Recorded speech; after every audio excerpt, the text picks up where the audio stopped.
आम आदमी पार्टी के नेता समझ ही नहीं पा रहे हैं। पार्टी के लिए हर तरफ से बुरी खबर सामने आ रही है। आम आदमी पार्टी के मुखिया अरविंद केजरीवाल अपने आप को आम आदमी कहते थे और बड़ी बड़ी बातें करते थे, लेकिन सत्ता में आने के बाद केजरीवाल ऐसे पलटे कि सब चौंक गए।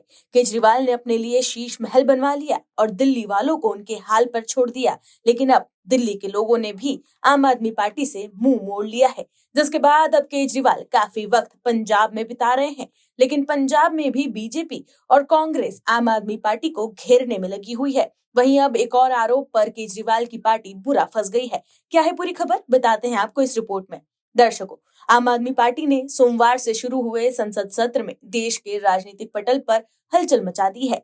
पार्टी के वरिष्ठ सांसद संजय सिंह ने विपक्षी दलों के साथ सुर मिलाते हुए एसआईआर के नाम पर हो रहे कथित घोटाले और इस प्रक्रिया के दबाव में बीएलओ की हो रही मौतों के गंभीर मुद्दे पर सदन में नियम के तहत तत्काल चर्चा की मांग की। आम आदमी पार्टी का ये कदम केंद्र सरकार और चुनाव आयोग की कार्य प्रणाली पर सीधे सवाल खड़े करता है, जिससे राजनीतिक माहौल गर्मा गया है।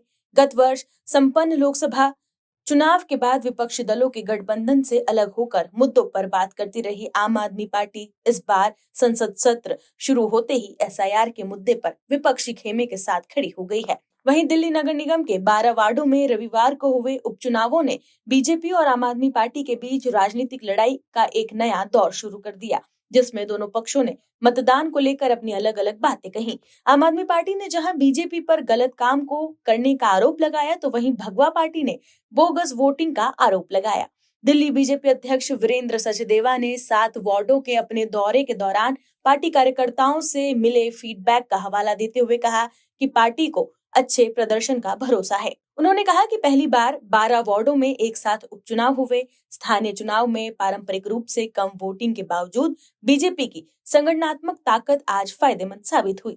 सचदेवा ने कहा कि वोटरों को अपनी वोटर स्लिप बनवाने के लिए बीजेपी बूथों पर आते देखा गया, जिससे उन्होंने दावा किया कि लोगों की अच्छी भावना का पता चलता है।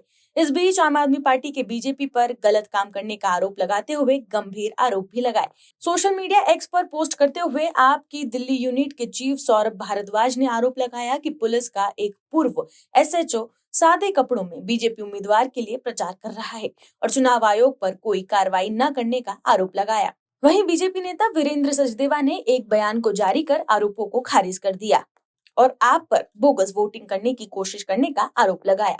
सचदेवा ने कहा कि मुंडका में आप से जुड़ी 8 महिलाओं के खिलाफ दर्ज एफआईआर और पार्टी द्वारा मॉडल कोड ऑफ कंडक्ट के उल्लंघन पर नायना में दर्ज एक और एफआईआर दिल्ली के लिए नया अनुभव था। वीरेंद्र सचदेवा ने कहा कि हमें हाल के सालों में नकली वोटिंग की कोई ऑर्गेनाइज्ड कोशिश याद नहीं है। आपने मुंडका में नकली वोटिंग की कोशिश की और संगम विहार, दक्षिण पुरी, नारायणा, ग्रेटर कैलाश और चांदनी चौक में भी ऐसी ही कोशिशें करने का इरादा था, लेकिन पुलिस और बीजेपी कार्यकर्ताओं के कारण वो नाकाम रहे। उन्होंने आगे आरोप लगाया कि आप नेता नकली वोटिंग के जरिए चुनाव लड़ना चाहते थे और ये दावा किया कि भारद्वाज ने ये देखने के बाद कि पुलिस और बीजेपी देख रही है, सुबह 10:30 बजे बहाने भरे बयान देना शुरू कर दिया।